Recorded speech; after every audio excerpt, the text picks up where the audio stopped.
台湾电视布袋戏温州大字夹由黄俊雄领导演播，技术唱片公司出品。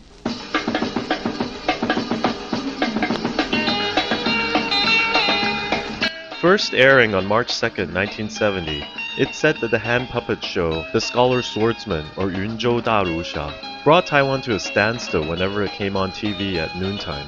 Children skipped school, farmers left the fields, and workers went home to watch their hero Shih Yen-wen fight the forces of evil. Even those who didn't speak Taiwanese were hooked.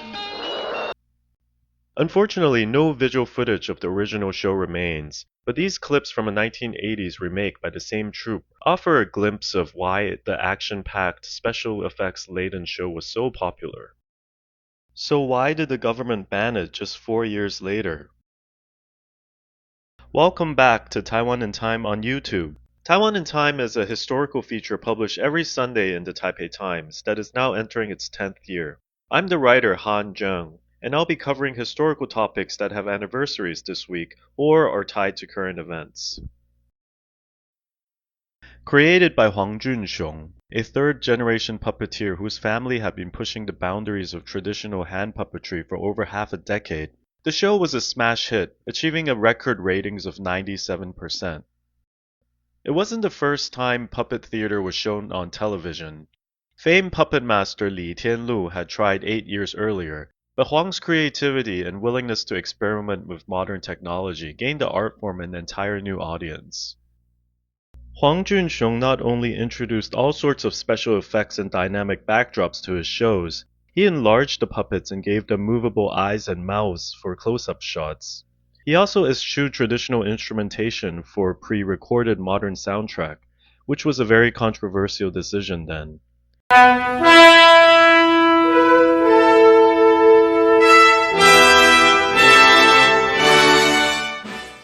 Classic cinema buffs might recognize this music that played whenever Shih Yen-wen made his entrance. Yep, it's the theme to the 1960 Hollywood blockbuster Exodus.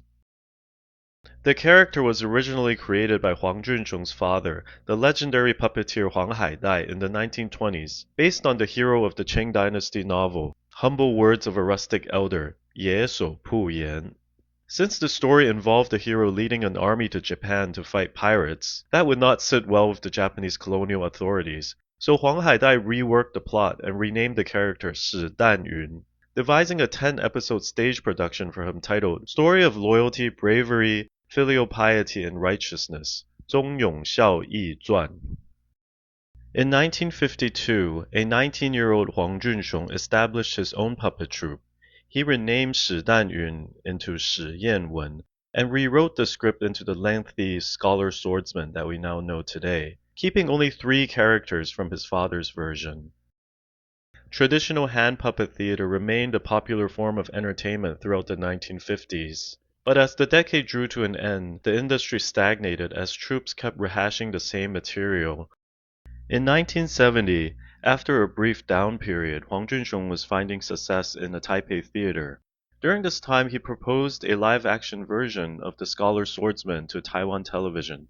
The station was skeptical due to past puppet shows failing to catch on, but the deputy programming manager had seen Huang's stage performances before and persuaded the top brass to give it a try. Perhaps it was too successful. The government shut the show down in 1974 after airing 583 episodes, on grounds that it impeded the productivity of the nation's farmers and workers. But many say that they were really concerned that the Taiwanese language program impeded their promotion of Mandarin.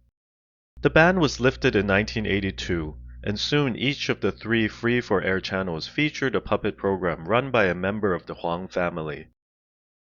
Huang Junxiong made several attempts to continue Shih Yen-wen's story. The last time was on television in 1994, ending with the story only half finished. Huang Junxiong's sons Vincent and Chris Huang also tried to resume Shih Yen-wen's tale through their Pili cable channel, which is now a successful puppetry enterprise, but they felt that their father had already actualized the character to its maximum potential. Instead of the straight-shooting Shih Yen-wen, they decided that a morally ambiguous character would be more appealing to modern audiences, coming up with Su Huanzhen, whose adventures continue today. In 2009, Huang Junchong revived Shih Yen-wen one more time for a nationwide tour and performance at the National Theater. This new story finally tied up the loose ends and gave the character a proper send-off. Alright, so that's all I have for you today. Thank you so much for tuning in, and I hope you enjoyed the episode. As usual, if you want more information about the story, please click on the link to the original article in the description, and see you next time.